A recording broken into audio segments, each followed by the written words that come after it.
What is going on, everybody? This is Jimmy, and this is the season premiere, season 4 of Haunt Season, man. It is October 2nd, and we went to some Halloween parties this weekend in LA, and today, season premiere is of a Swinging Wake.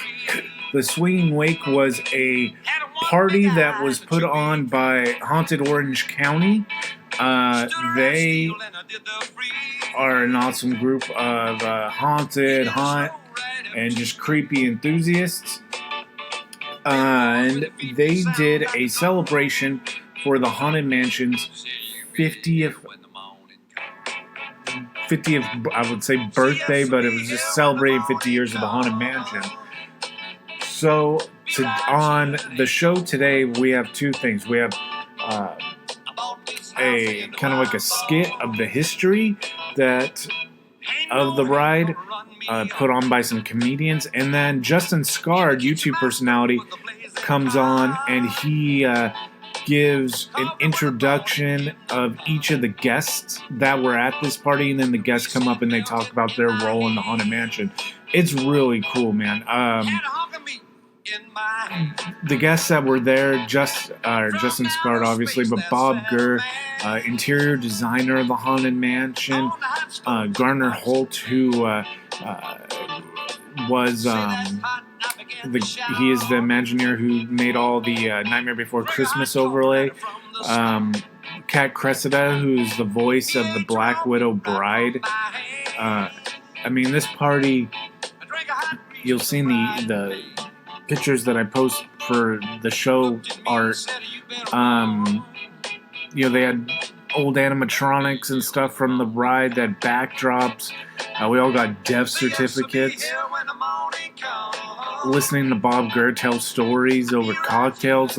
This was really cool for a Haunted Mansion fan like myself. Not necessarily a haunted house attraction per se. That'll really come here in a couple episodes, but this was fun. This was just a good warm up, a break into Halloween season. It was a good time, man, and I hope you enjoy it. So the first thing that you're gonna hear is the hosts coming in. They, like I said, they do like a 20-minute history thing that was pretty funny, and then the guests talked about about their role in the Haunted Mansion, as moderated by Justin Scard. It was cool. So enjoy. Thank you all for coming out.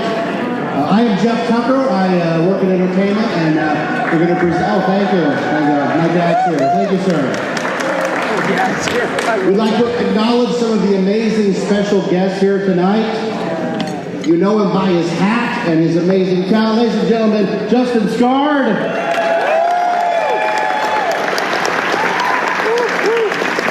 You're going to hear a lot more about these folks later, so I'm just doing the quick introductions. Kat Cressida, where are you? There she is. Tanya Norris, where are you? There she is.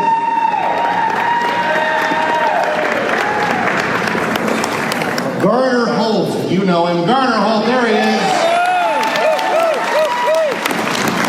It's either him or an amazing reproduction. Yeah. And of course, legendary Disney Imagineer, Bob Gurr, everybody.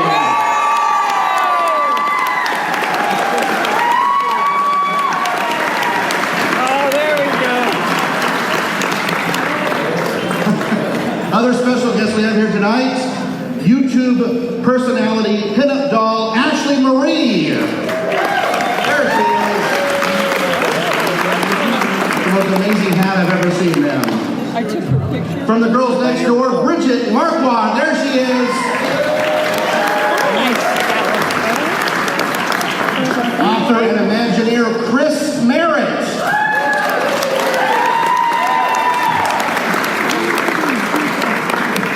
We would also like to thank Disney Publishing for providing copies of Tales of the Haunted Mansion to all of our guests seated at our celebrity host tables. The full series is available at Disney parks and online.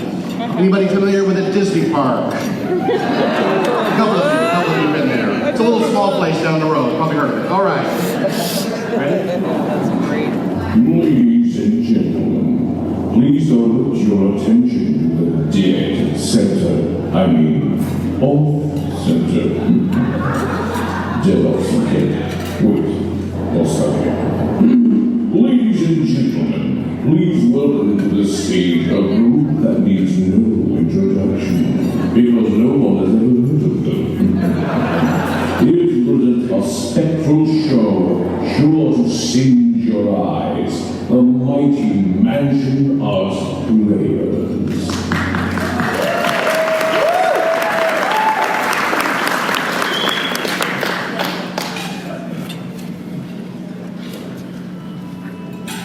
Very high-tech, folks.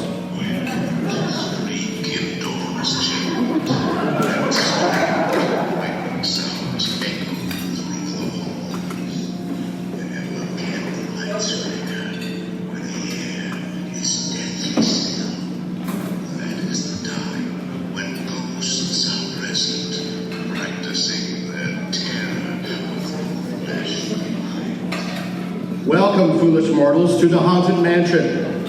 I am your host, your ghost host. Thank you. Kindly draw your attention this way, please, and make room for everyone. There's no turning back now.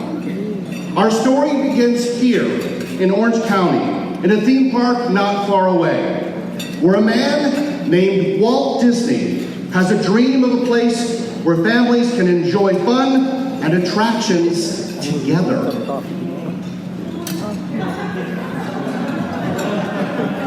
Gee, Dad, Disneyland sure is exciting.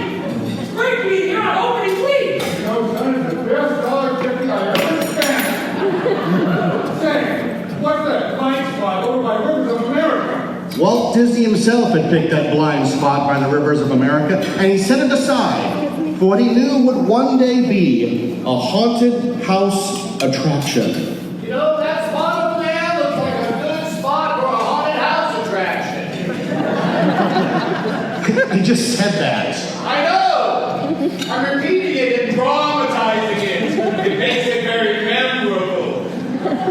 And you're supposed to be Walt Disney. Yeah? You look nothing like Tom Hanks.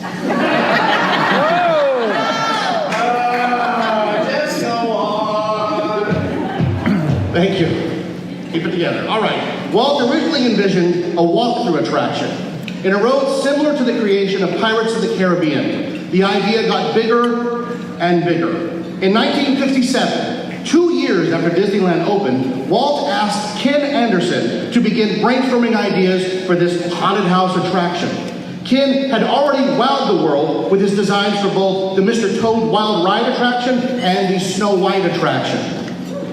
Guilty! Guilty!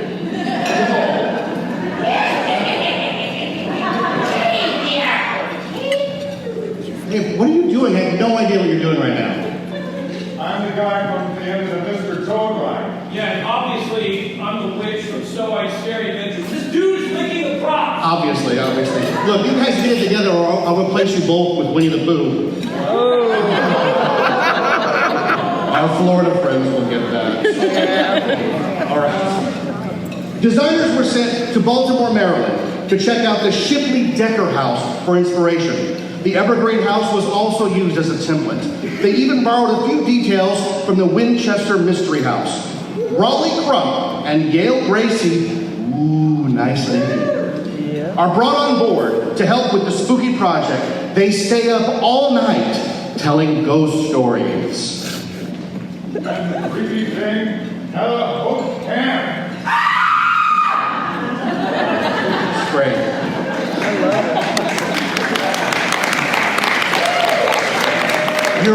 You'll only encourage them, folks. Crump and Gracie put together many illusions and ideas for the project. They even attached a few skeletons to jump out when the night crew came to clean. This would be the best job ever if you only had benefits. There they are. After that night, they had to clean up after themselves. The night crew never returned. The project was humming along. Raleigh Crump dubbed it the Museum of the Weird. I hereby dub thee the Museum of the Weird. That's it? You know, I haven't said anything substantial in a while. It's told to be a contributing part. Lovely, lovely. You know what I was doing? No, stay there, stay there. Okay, we'll keep going. Lovely reading, by the way. Oh my God. All right. 3 full years in 1960, 3 full years after work had begun, Walt Disney returned. You know what? I think we should put that on hold for a while. Oh, wait. Yeah, I thought he was Tom Hanks. That wasn't funny the first time. We can just keep going. Oh, sorry. Anywho, I think we should put that Haunted Mansion thing on hold for a while. You know, we got some other attractions that might need a little more attention. Boo! Yeah, this is Tom Hanks. I told you. Okay. I told you I'm not Tom Hanks! All right, okay. I'm Walt Disney! They're turning on each other. In an ironic turn of events, the haunted house was dead. For a full year, there was nothing. Full year. There you go. Oh my God, we're really doing this. Okay, full year. Full year. Go ahead. There it is. Nice. Okay. That's for the slow motion people.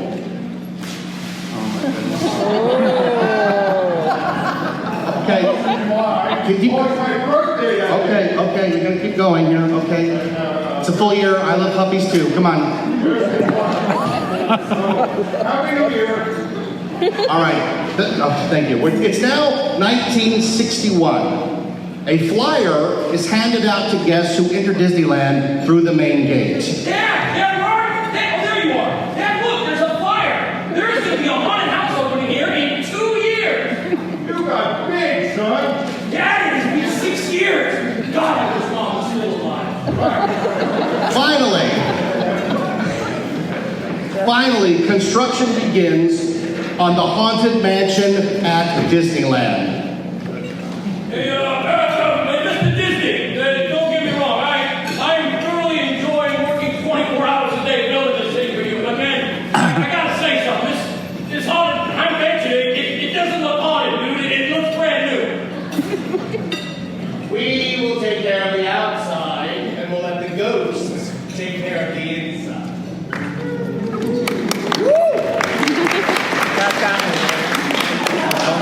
2 years later, around the time the actual attraction is supposed to open, the exterior is finally completed. But without a fully realized attraction, Walt enlists Disney legend Marty Sklar to design a sign to let guests know what's going on in that old mansion down by the river. Oh, Dad, where are you? I keep losing. Dad, what the heck happened to you, dude? You got old, Dad. It's been 7 years, son. All right, let's just get in line with this haunted. Wait a minute, there's a sign out front. What's it say, son? My eyes aren't what they used to be. Where you go? Don't be left out in the sunshine. Enjoy active retirement in this country club atmosphere. The fashionable address for famous ghosts. Ghosts trying to make a name for themselves and ghosts afraid to live by themselves. Leases include license to scare the daylights out of guests, visiting the portrait gallery, museum of the supernatural, graveyard, and other happy haunting grounds. For reservations, send resume of past experience to Ghost Relations Department, Disneyland. Do not apply. Yes, the now named Haunted Mansion was sitting there, taunting and tantalizing guests with what could be going on inside. Then, something happened that could have never been predicted. The 1964 World's Fair. Walt Disney was tasked with creating a plethora of Plethora. Nice use of the word plethora. Can I continue? Can I keep going? You guys like plethora? Good word. Thank you. Very fancy. Yes, Walt Disney was tasked with creating a plethora of new attractions to delight and inform the entire world. Out of the 1964 World's Fair came such iconic attractions as It's a Small World, Ford's Magic Skyway, the Carousel of Progress, and of course, great moments with Mr. Lincoln. The world has never had a good definition of the word liberty.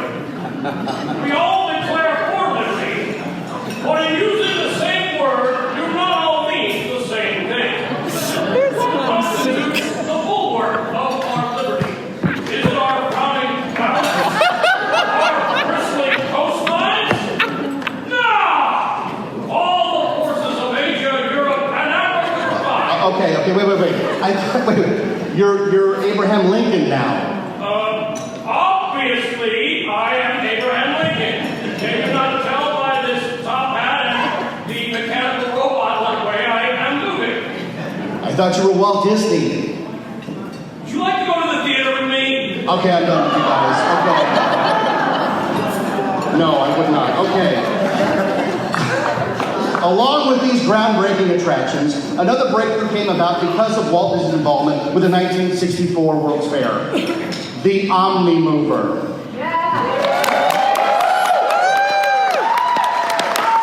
Created by legendary Imagineer Bob Gurr, everybody.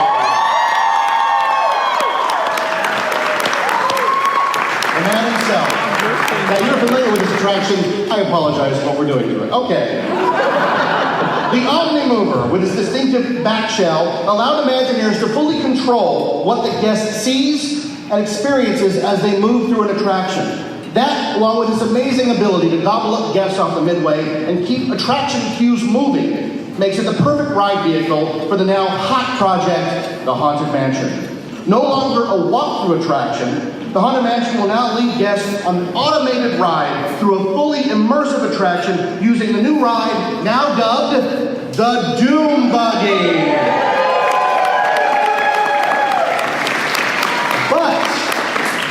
But will the attraction be scary or will it be funny? Imagineers puzzled over the tone of the attraction.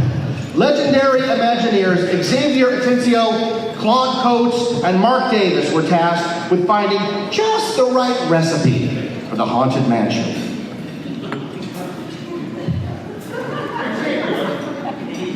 Do you think there's enough comedy in this? No, not enough. Claude, you try it. Need some imagination. Let's get a hit over the park. All right, in the end, nicely done. Okay, it's a metaphor. In the end, it was decided to go for a combination of both, with a dark, foreboding entrance and transitioning into a spirited, entertaining ending. It's the best of both worlds. With amazing work by legendary Imagineer Tanya Norris, where she is, there she is, whose incredible work also includes the iconic Haunted Mansion wallpaper. Yes. Work finally begins on the interior of the ride itself with a final script by Xavier Atencio using the ghost sign out front for inspiration. Yeah, Mark, what these ghosts? Let's go put them up the stairs in the ballroom. Yeah, that'll be a good place for them. Well, be very careful with that crystal ball. I don't know what it's for. All right, finally, on August 9th, 1969, 14 years after Disneyland opened, 8 years after they announced that it would open in 2 years, 6 years after that, and 18 years after the initial idea, the Haunted Mansion finally opened its doors to living guests at Disneyland.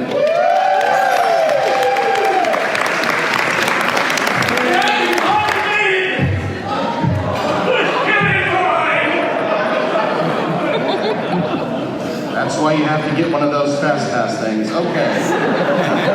On a related note, to our last joke, please do not bring your loved one's ashes to sprinkle in the Haunted Mansion.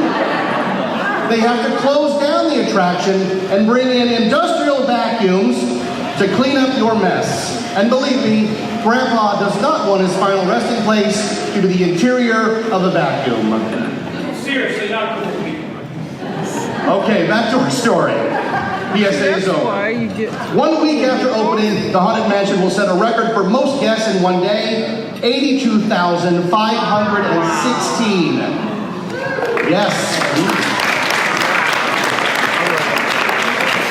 Which is ironically the same number of people that Galaxy's Edge has happened since it opened. Okay.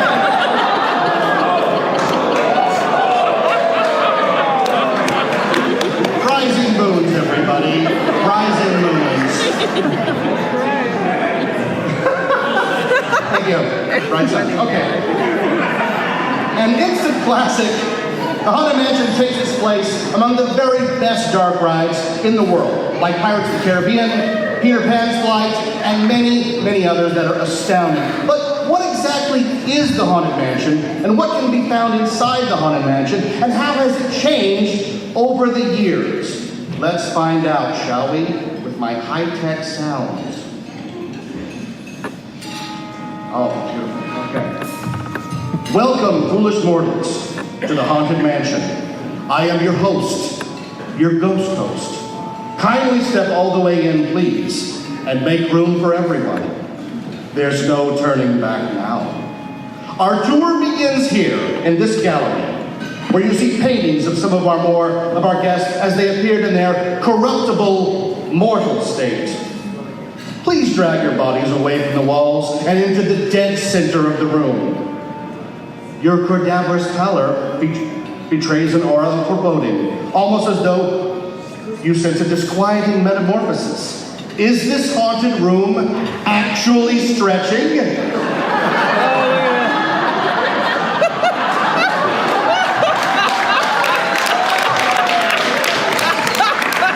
Or is it your... Oh, thank you. Very nice. Or is it your imagination? You got me to lose my place at a thing I know by heart. And consider this dismaying observation. This chamber has no windows and no doors, which offers you this chilling challenge to find a way out. Of course, there's always my way.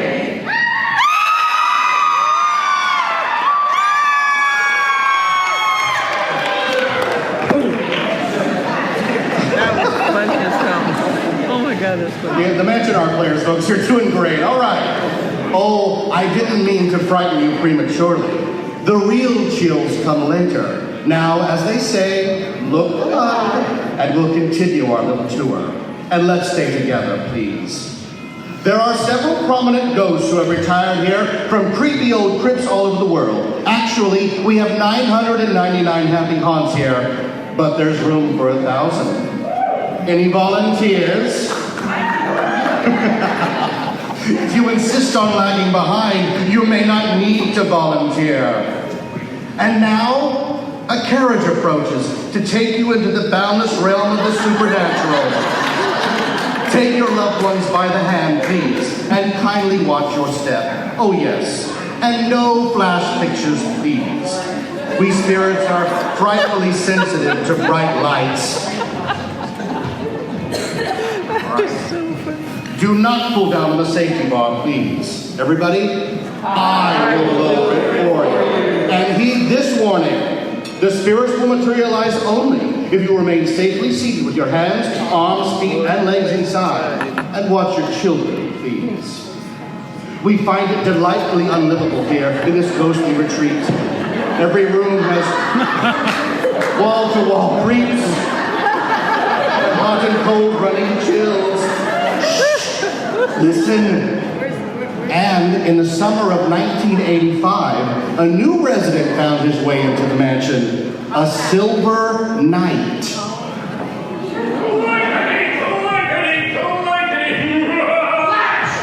What the hell, dude? Come on, man, this is not Toontown. But he was soon evicted for being a little too scary and for getting punched in the face quite a few times. Let's continue our journey through the halls to a familiar coffin. Let me over here. And now we enter... Oh. Is the class?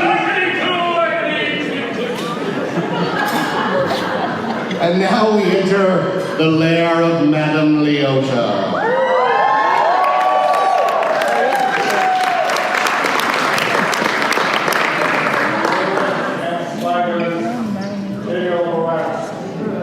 All in the spirits, wherever they're at.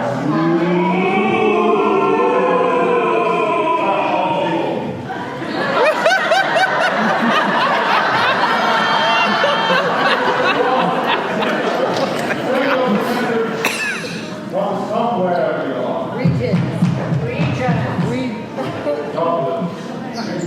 From last Halloween. Awaken the spirits with your tambourines. Treaties and trolleys, throws in a pond, let there be music.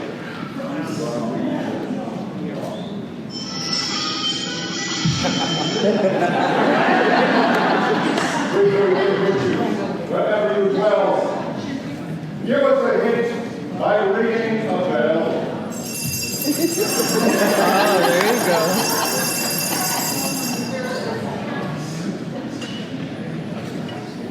Is that it, Leota? We good? Yeah. Yes, I think we're just fine because you. Oh, thank you, thank you. Oops, sorry. The happy haunts have received your sympathetic vibrations and are beginning to materialize. Everybody together, they're assembling for a swinging way! And they'll be expecting me. I'll see you all a little later.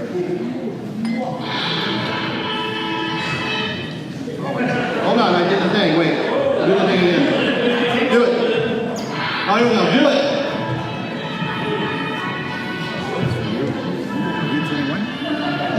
Oh, look at the cake. The cake is great. The cake is great out.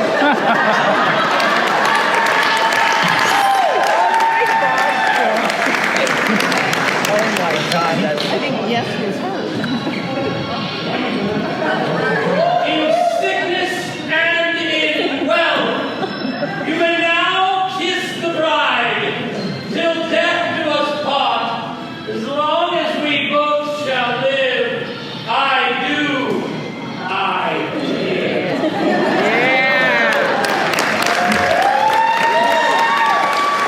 Ladies and gentlemen, the voice of the bride, Kate Cressida, there she is. And right here, we pause to welcome a fellow who was only in the mansion for a few weeks in 1969. He needs no introduction.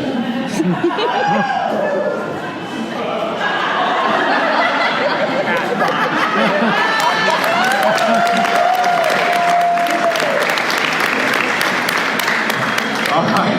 And though he was banished for decades, he now has his rightful place among the happy spirits of the Haunted Mansion. But he's not the only spook who turns up now and again to provide otherworldly entertainment to the paranormal passengers who pass through the Haunted Mansion.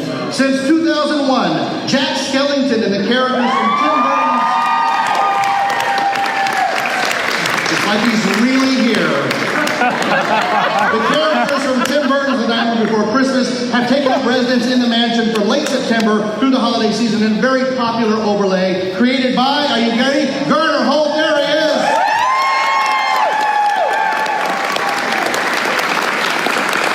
And I can assure you his Jack Skellington looks a lot better than ours. No offense, Tim. Okay. And now, a song from our very famous bodiless statues.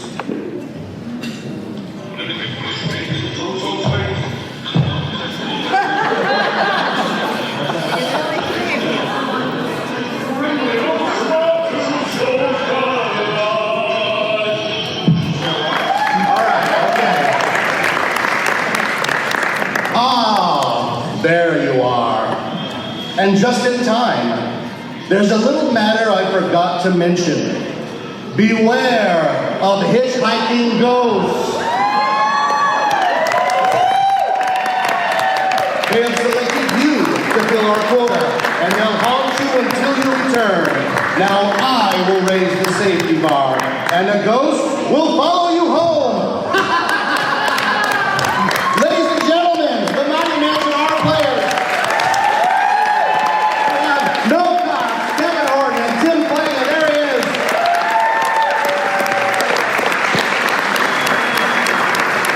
Hurry back. Hurry back. Be sure to bring your page. Our first guest is a true Disney legend. Hired by WED, now Walt Disney Imagineering, in 1954, his first job was to design the miniature automobiles for Disneyland's Autopia attraction.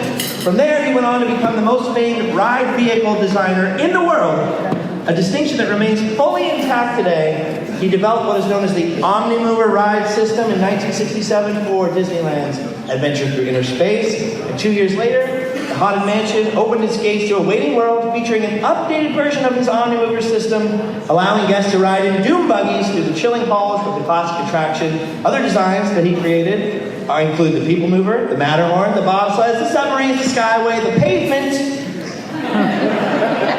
etc. You get the idea. And the monorail, and others. Later in his career, he went on to create iconic attractions for other companies, including King Kong for Universal Studios. Remember the one with the banana bread? The sinking pirate ship for Treasure Island in Las Vegas. And this summer he released his latest book, Bob Gurr, Life and Times, Disney and Beyond. When he's not traveling the world, speaking around the country, you can find Bob hosting his exclusive Disney history tours, the Waltland tours, monthly in Los Angeles. He's truly an industry treasure and is cherished by theme park fans everywhere. Ladies and gentlemen, my friend, Mr. Bob Gurr.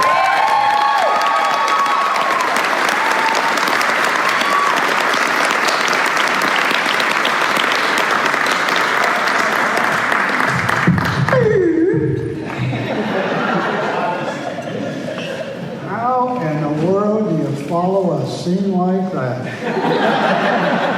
This is my dear friend. What was your name again? No, he reminded me tonight that I was not supposed to remember that he found me in a parking lot looking for my lost noodle. That's a true story. I mean, you never know what he's going to do, what's going to happen.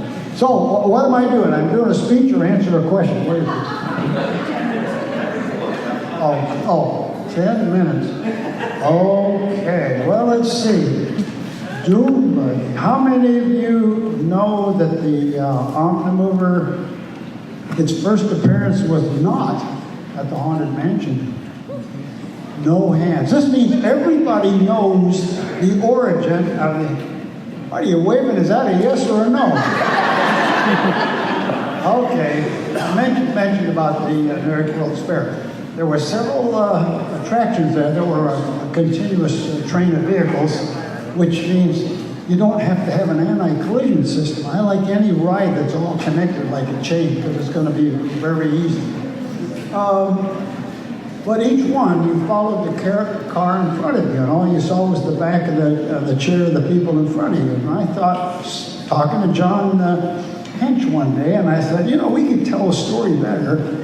I could have a track, and I could put a little chassis on it, and it, you know, maneuvers right and left, goes up and down. Well, what if I put the body, the seats, on it, and I could rotate it, and I could tip it forward and back? And this means the art directors, when they would design a scene, we could turn the vehicle so that the point of view of the guests, they see the story scene.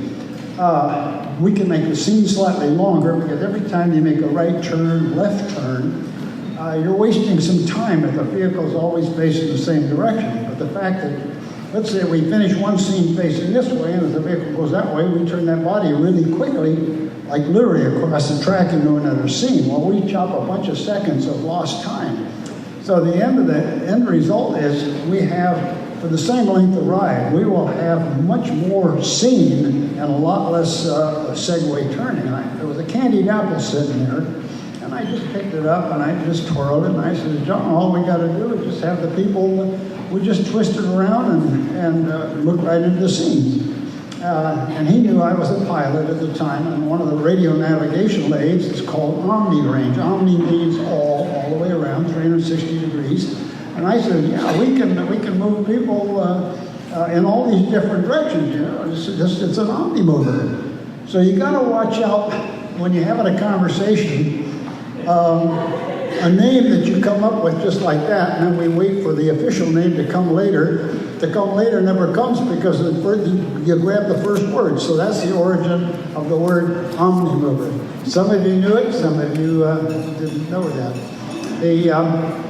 But anyway, before the Haunted Mansion came along, we had the Voyage Through Inner Space, Monsanto Ride.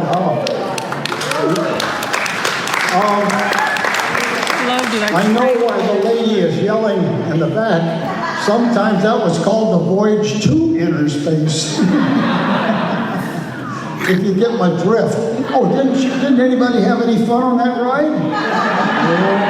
Oh, well, I made this little cozy car because we wanted the sounds, the narration was kind of quiet and cozy, and it was like an 8-minute ride or something. And it turned out that operations at Disneyland, a family park, we had no idea of the guest behavior in the dark. So the Voyage Through Inner Space was known for a lot more than just trying to find the nucleus of an atom. Anyway, Hanch and the rest of Rolly Crump and all the rest of the guys were working this walkthrough, and it's just a walkthrough. You just can never control the guest flow, can't control the story. And they saw me doing this test track over at 1401, and they said, "Oh my God, we could use that." So while we were designing the one for Voyage to Inner Space, the decision was made right at that time as we started on it, we're going to do that for Haunted Mansion. So that meant when we finished the design for Voyage to Inner Space, we just kept right on building the parts and just made it with a track that fits into that Haunted Mansion. So the Haunted Mansion Doom Buggy, and actually had an entirely different start. A lot of people don't know that. So I hear it all the time when people say, "Oh, the Haunted Mansion, that ride started there first." Well, it didn't, but now you know the true history of it. Is that what you wanted to know, son?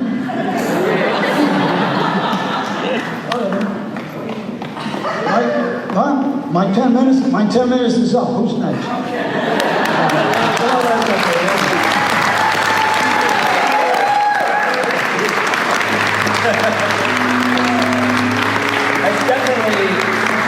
It's a weird thing to spend so much of your life in a place like Disneyland and so much of your time on a ride like the Haunted Mansion or on the monorail or something like that, and then to realize all the work and all the work from all these different people that went into actually creating these different things. And on that note, our next guest, Tanya McKnight Norris, joined Walt Disney Imagineering in 1964 as an interior designer for Disneyland's New Orleans Square. While working on the project, she was fortunate to travel with Walt and Roy Disney, members of their families, and other WED staff to New Orleans, Florida, and New York. She worked on many Disney projects, the last one being the Haunted Mansion, where her designs included the now famous wallpaper that is found on artwork and Disney Parks and Resorts merchandise around the globe, and stuff all over my house. Tanya left WED for a position as a project designer for the RMS Queen Mary in Long Beach. That's another haunted place, actually. There's a theme there. Her later career included radio and television shows dealing with antiques and books. Her hobbies include being a rosarian and botanical artist, which led to collecting herbals and botanical books spanning from the 15th to the 21st centuries, which now reside at the Getty Research Institute, where she volunteers as a consultant. She is involved with botanical art projects at the Botanical Center at Huntington Library, art collections, and botanical gardens. Is a member of the Culinary Historians and the prestigious book collectors club, the Zamorano Club. All I make is a mess. I am very impressed by this stuff. Ladies and gentlemen, Tanya McKnight Norris.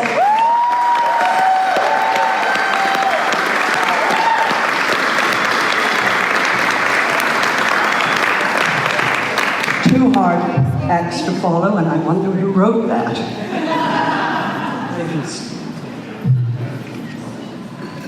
You know, coming off Bob Gurr really is terrible. I used to know him back in the 1960s when we were both a great deal younger. I was a great deal thinner, and Bob had black hair and was a little more plump.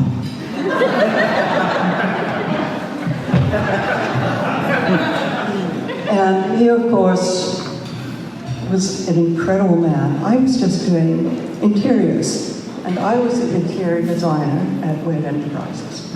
Me, myself, and I. And I had an incredible job. I didn't realize it then, because I was being paid $125 a week and working very hard. But there were also side perks. And one of them, of course, was being able to work with Walt Disney. And I had an office in the back of the building. And Walt used to come in from the parking lot, and he'd stop by, and he'd say, "What are you working on today?" And I'd show him. He said, "I like that," and he'd wander off. I was privileged to travel to New Orleans with Walt and Lily, his wife, Roy and his wife, Edna, Bob Brown, who was my immediate boss, and his wife, Sharon Disney.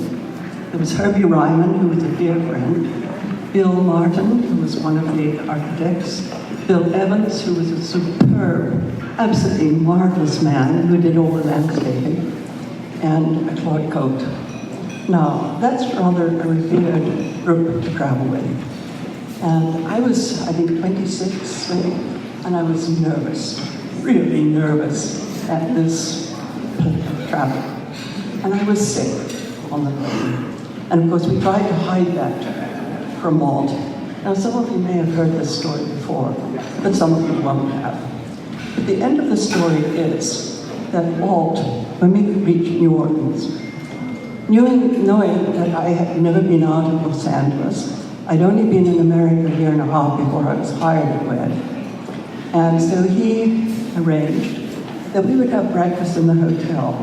And each meal, lunch and dinner, we would eat at a different restaurant so that I would experience New Orleans.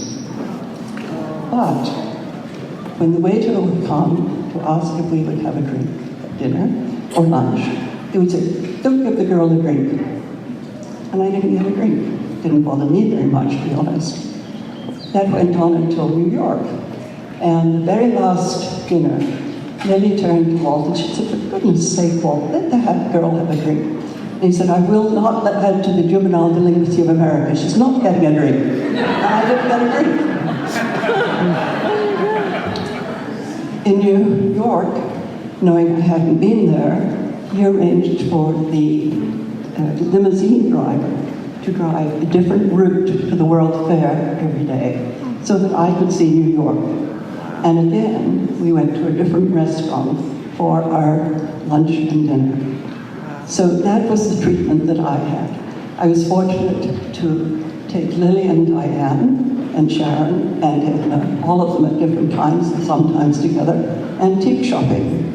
I did their homes, I did their ranch, I did their place in Aspen, as well, of course, my work at Disneyland and the original concepts for Florida, which was Project X. But to the Haunted Mansion. For those of you that know the Haunted Mansion, you know it's all about the effects. It wasn't really that much for an interior designer to work on. But I was asked to design a wallpaper. Now, many of you know the purple wallpaper. I didn't know until 3 months ago that it had gone viral. I couldn't believe it. That paper. But for those of you that know Disneyland, and many of you who were there at the beginning, the paper didn't look like the purple paper you know today. I can remember sitting doing some Googling, scratch sketching, and the original paper, the eyes were much elongated, and it was kind of floating. And instead of cutesy little owls, we had floating bats, kind of ethereal floating. So it was totally different. So over the years, it's been cleaned up. And I was delighted to see several people here tonight wearing the wallpaper.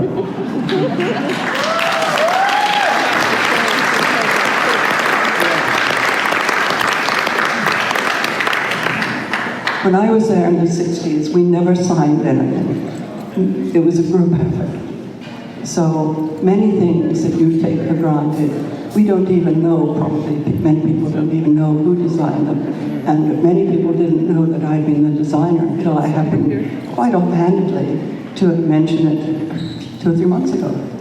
But I want to ask you, is there anyone in this room who knows who painted the panels that are on this wall? Mark Davis. How many of you know who designed them?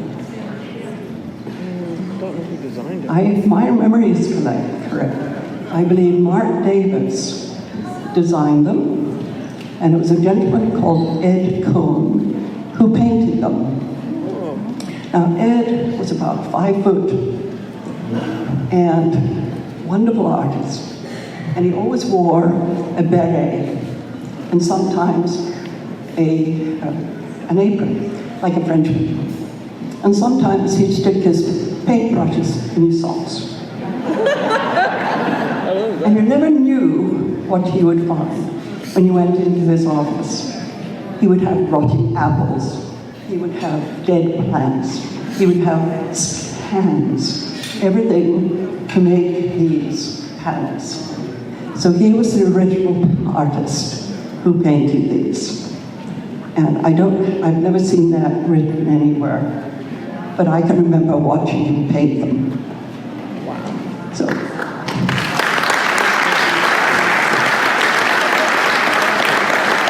Am I 10 minutes up?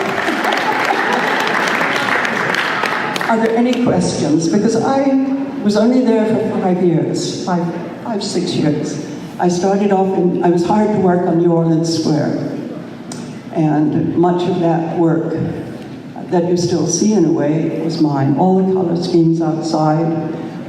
I did the original Club 33. Wow. The original one.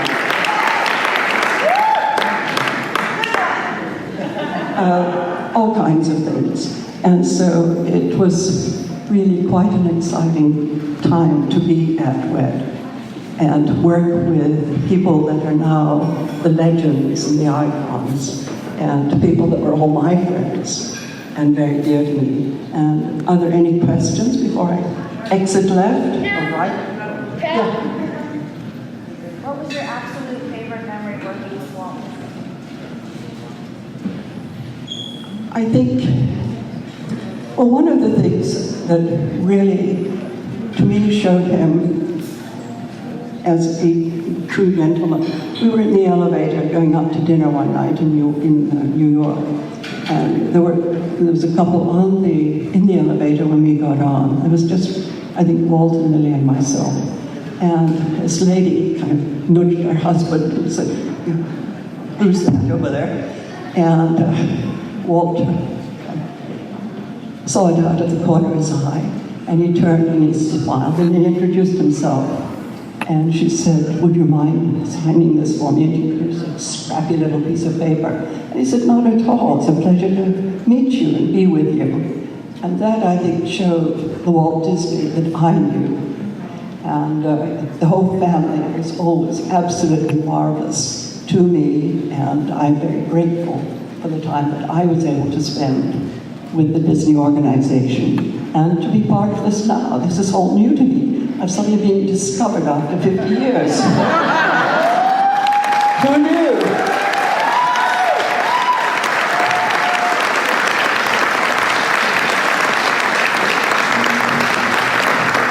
Wow. Thank you so much. I could have listened to those stories for the rest of the night. Personally, thank you so much. Okay, do we have more special guests? Our next special guest, Garner Holt. Some of you may have heard of him. Just in case you haven't, Garner Holt founded the company that bears his name in July 1977 at age 16 in his hometown of San Bernardino. His interest in animatronics started when he saw the TV special hosted by the Osmond brothers about the new Haunted Mansion attraction at Disneyland. That show sparked Gronder's lifelong fascination with the art and technology of animatronics. Following those teenage years of creating simple animated figures and moving props for backyard haunted houses and school projects, Garner started his own company while still in high school, a fledgling business originally housed in his parents' garage.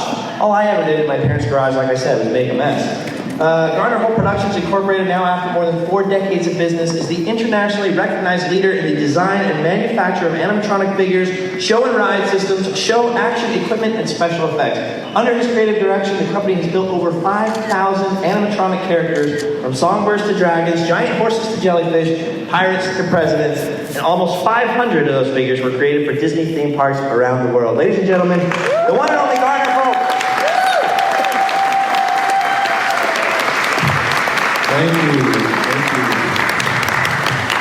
It's a pleasure to be here. I hope you're all enjoying the evening. I have to add one little thing to Tanya's story. So one day I had the pleasure of, with a few people, having lunch with Tanya at Club 33, and we were out walking through the park. And my interest, obviously, is animatronics, everything animatronics. So I said to her as we're walking, I said, tell me, was there any connection with anything you did with animatronics? And she said, oh yes. She said, Carousel of Progress. And I, of course.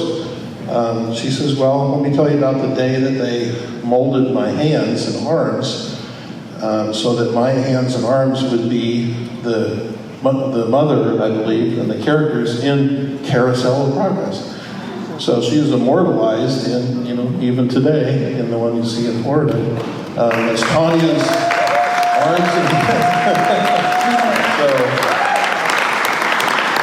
so what a story, one lady, and everybody knows Mr. Gurr and all of that he's done. My journey started in the 60s. I was born in the 60s, and growing up with looking at monsters and Universal monsters and things, I was a monster fanatic as a kid. Until I got to about the 4th grade, and this thing came on. I rushed home from school every day to see the Munsters. That was my favorite TV show. I saw every episode over and over and over again, and that's what I dreamed of. And then all of a sudden, I saw one night, by accident, the Disney story with the Osmonds about a place called the Haunted Mansion. And it occurred to me that, unlike the Munsters on television, that there was a real place that existed that was a haunted house, and it had ghosts and everything else in it. And I just couldn't believe it. And I asked my parents to take me to this place. Even before I went there, immediately hearing about the Haunted Mansion, I had my mom, she bought me the record at Kmart, and I still remember standing there with holding that record in line at Kmart to buy the record. And I went home and played it over and over again, and then I recited it all in my 4th grade class. I played all the parts and turned out the lights and things. And I hadn't even been there yet. This is still a place that I longed to see.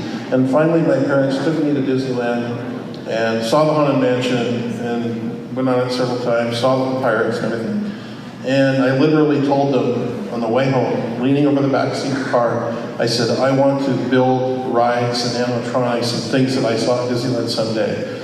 And they basically patted me on the head and said, no, I think you want to be a veterinarian. They had saved a lot of money. Saved a lot of money to send me to college. So I came home and I started tinkering in the garage. Well, fast forward many, many years. I did a lot of things. Never knew the Haunted Mansion would be in my sights.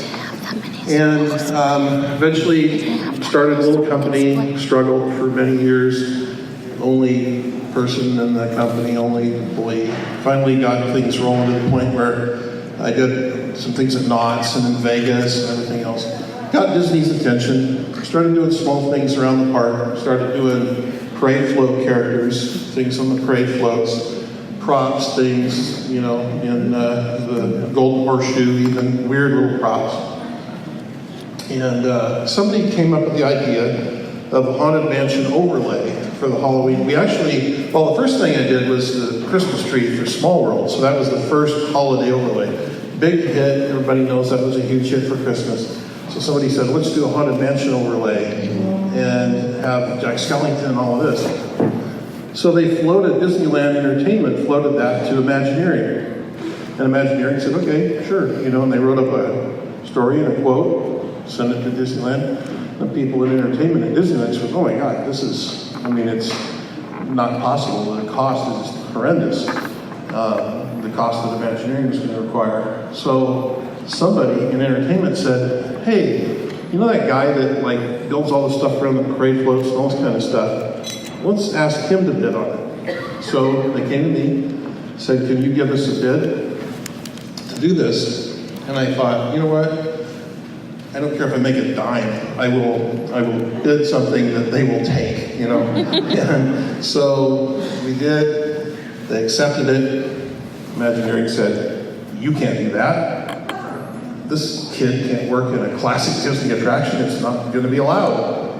And Disneyland said, it's our Haunted Mansion. We will do with it what we please.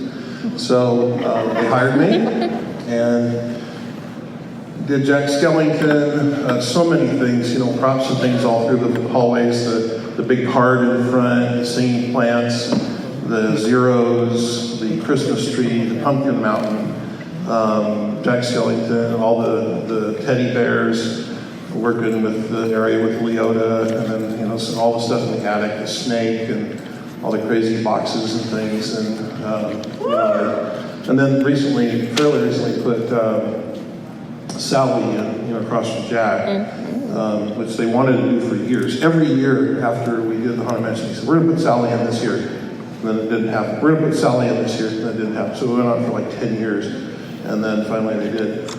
So we did that. And it was amazing. It was just amazing thing, putting all that together, being able to work in the Haunted Mansion. It was something that I had only dreamed of. And I'm thinking, how is it possible that I dreamed about this place as a kid, and then now I've got free reign to come and go as I please and do whatever I want, climb up in the attic, and climb down in the basement, and, everything. And we really enjoyed putting all that together. And then Tokyo saw it and said, wow, that's successful, and that looks really great. Can you build one for us? And we said, sure. So we started to put one together a couple of years later for Tokyo. And it had a little bit different layout, so we built that show. And that was great. And that really cemented my relationship with Imagineering at that point. We went on to do 4 Buzz Lightyear rides and, Nemo and Monsters in Japan and Cars out here and stuff for the Jungle Cruise and replacement tiki birds, and so we've just done hundreds and hundreds of characters throughout the Disney parks worldwide. And I think I've been totally blessed to be able to do really what is an amazing dream come true. To be able to build giant toys, make people smile, and work in this crazy haunted mansion that I always dreamed of as a kid. And it's been a fantastic story, and we're moving on. We just moved into a new facility in Redlands and continuing to move on and build attractions all over the world. Germany, Japan, Beijing, other places. So really excited about the future. And the Haunted Mansion was really the pivotal, I think the thing that really got my attention and started this all in the very beginning was that Kmart record. Osmond. You still see the Osmond tape if any of you haven't seen it on YouTube, and you can see a lot of the things that we've done recently with expressive animation for animatronic heads and things on YouTube, so look us up there. But we're really I'm glad to be part of all of this, and glad to be associated with all these wonderful people and Imagineers. I always dreamed of becoming an Imagineer when I was a kid, and it didn't happen because I didn't have a college education. I tested out of high school because I started building my haunted houses, and they just told me, no, you can't work here because you don't have a college education, you can't work in Imagineering. So I thought, okay, well, I'll go on, and so it was the best thing that ever happened to me because now I've built hundreds of characters and all the attractions all over the world, and I did it my way. I didn't have to work for anybody. So thank you very much.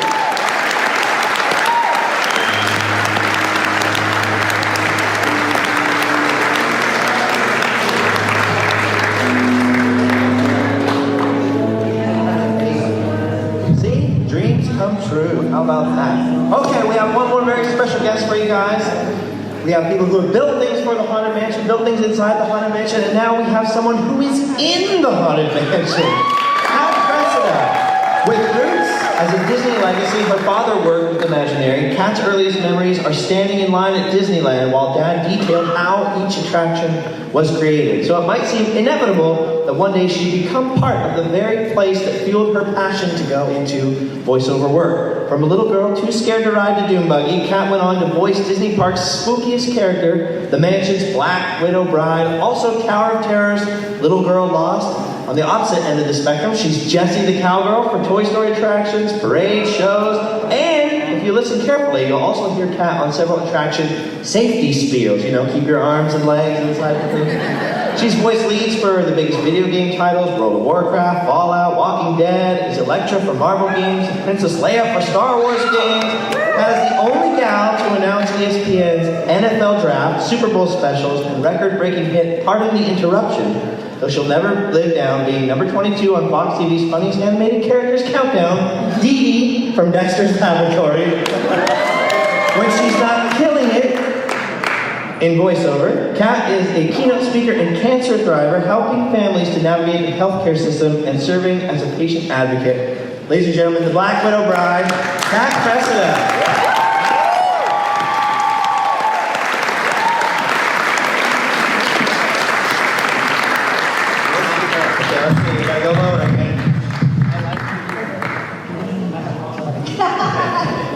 That's great. Killing it. You killed it. You have a great voiceover too, whenever you want to finally go into that. Hi. I've just been fangirling it in the corner there, this entire 45-minute presentation. I am so humbled, so incredibly humbled to be after Garner and Bob.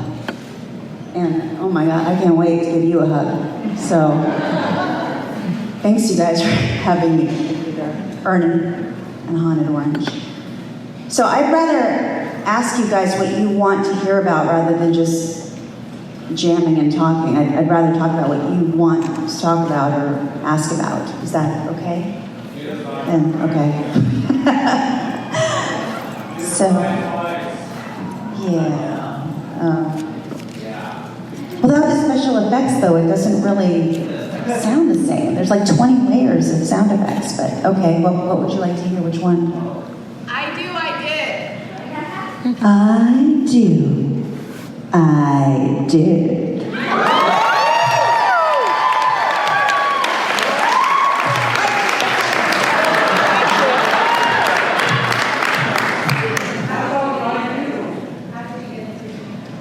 Into voiceover?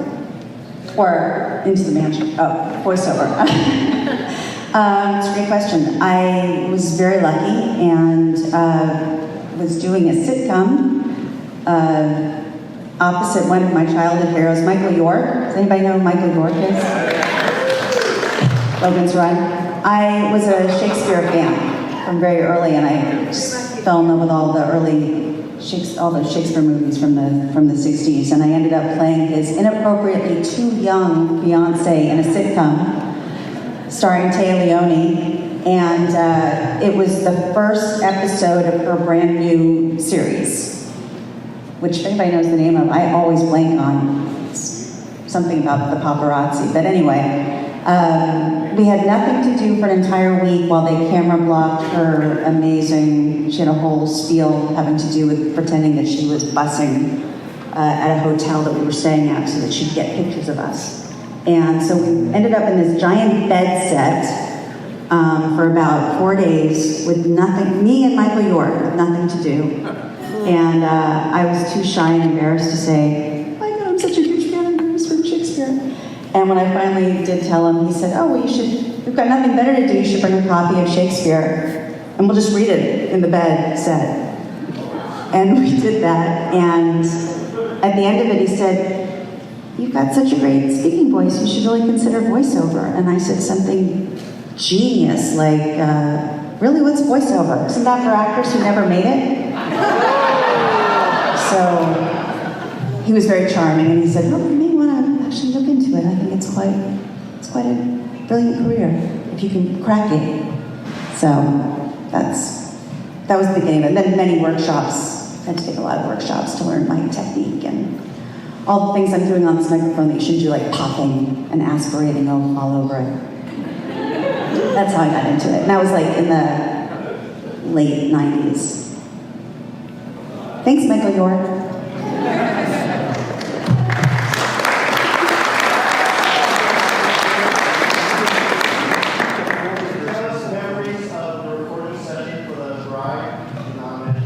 I missed the first part of that. Tell us your memories of how the recording session went while recording the bride's voice. Yeah, well, as I always joke, it was painfully too short. I was literally begging them to allow me to keep. So the first audition was several months before the first callback. And for Walt Disney Imagineering, if you don't know, when you go into audition for them, you sign an NDA that swears that you will never say anything about anything. And you couldn't anyway, because they don't tell you what you're auditioning for. And that was the first audition where they simply said, just speak.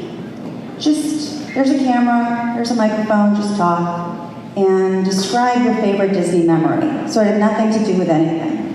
It was just so some producer could get an idea of the voice and the face. And then about 2 weeks later, I did a callback, and at that point, they took me up to a room with a more professional setup, and they said, imagine that you're a bride, and you're holding something, and it's going to turn into something else. We can't tell you what it is. It's all very mysterious, but I was, thrilled. I'd already recorded Tower of Terror, The Little Girl Lost, so I knew the casting director, and he said, to someone, Kat's a huge Disney fanatic, so just tell her what you're looking for, what attraction you want her to sort of emulate, and I'm sure she'll be able to give you something. And they were really vague, and they'd just done the successful Pirates update with Jack Sparrow. So one of the Imagineers said, think Pirates of the Caribbean. And I was like, oh my God, are they adding something to Pirates of the Caribbean? They're like, just think about that. Think about classic Disney attraction. And that was that callback. And then a week later, there was another callback where this time they said, you are a bride and you're saying your vows, but every time you get to the end of the vow, do some twist on it. Like do something kinky or sassy or funny with it. And I was like, really? For Disney? You want me to do something kinky? And they're like, well, we can't say sexy, but sassy. So I did, and I didn't know what I was doing. And about 2 months later, I got a call from the casting director, and he said, are you sitting down? And I knew what that meant, so I started screaming. Or I was sitting down. And he goes, well, what if it wasn't good news? I was like, why would you tell me to sit down if it wasn't great news? And it was like the classic crying, screaming, everything. That's how I found out that I was doing it. And then literally 3 days later was the actual recording session. It was at Classic Imagineering on Flower Street. I don't know if I supposed to tell you that, but yes, it's on Flower Street. And huge crew. There was like 10 people behind the glass. And the producer and the exec producer and the show designer and character designer, and it lasted for about 14 minutes. And I was like, this is my only chance to ever be a part of a classic attraction, I'm sure, ever again. Please, can I just do more? And they were like, we got it, you were great, Kat, thanks. So, but that was like 3 auditions later, so they'd already heard me plenty. They knew what they wanted. And there were some vows that we recorded that never made it. So I'm sure one day that'll be in like the outtake thing somewhere. Yeah, exactly. Disney Plus. The 3 extra vows. So, yeah. I honestly don't remember them. I actually am surprised sometimes when I hear, because I know at least once they did an edit and they took out, there were some, it was longer, and now this feels a little bit shorter of what she does, so they kind of did like the greatest hits vows. So every once in a while someone will send me something on social media and I'll be like, oh yeah, that's right, I did record that. They were all the standard wedding vows though. Just with that little kinky twist at the end.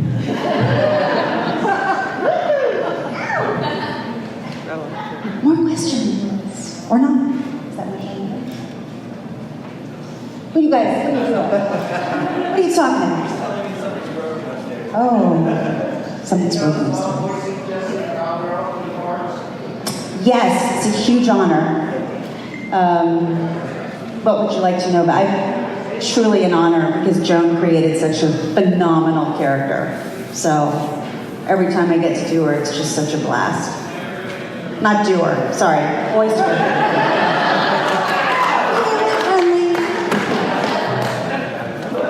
Yes, Justin.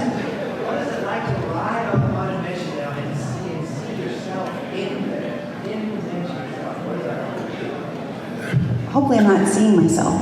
She's pretty scary. No, honestly, that's a question that I always hate to answer because the truth is, unfortunately for me, it pulls me out of the experience for a moment, which, and my table got to hear this, like they were like, what was your reaction when you found out they were updating the mansion? And I was like, I was worried, because I grew up, that attraction is one of the reasons I went into voiceover. I used to carry around a little tape recorder and record all of the soundtracks and all the sound bites way before you could buy them, way before it was legal. Those little little handheld things from like the early 80s. And yeah, and I even did a project at UC Berkeley, and like a sound project at the Haunted Mansion. Somewhere this god-awful project exists. I was like so in love with the voices of it. So I was worried that they were going to mess it up and what they were going to do for it. So every time I'm in the attic now, I just kind of like look down and just sort of go, breathe, breathe. You'll be on to the graveyard soon. It's kind of weird. It takes me out of the experience for a second. But the people next to me always love it. They look at me and go, oh, what's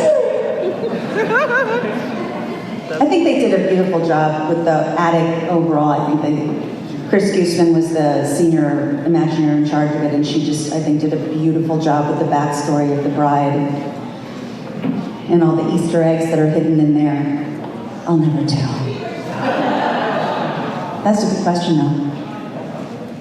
Yeah, I'm grateful that they didn't totally mess up the mansion with it. So.